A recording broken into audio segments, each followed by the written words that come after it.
Qendra për menaxhimin me kriza njofton se rreshjet e dendura të shiut deri në orën 8 të mëngjesit kanë shkaktuar përmbytje të shtëpive dhe sipërfaqeve bujqësore, si dhe rrëshqitje dheu në disa rajone të vendit. Në komunën e Resnjës ka pasur dalje nga shtrati i lumejve Bonska dhe Istoçka, duke shkaktuar përmbytjen e mbi 50 shtëpive, depoziteve, bodrumeve dhe tokave bujqësore.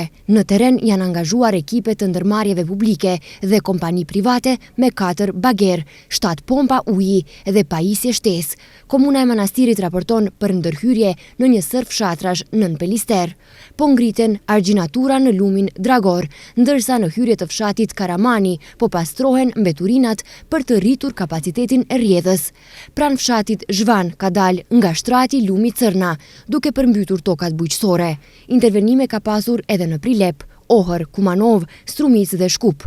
Agjencia e Ushqimit dhe Veterinaris u rekomandon qytetarëve në zonat e prekura të mos përdorin ujë të turbullt për pirje apo gatim derisa të konfirmohet siguria e tij.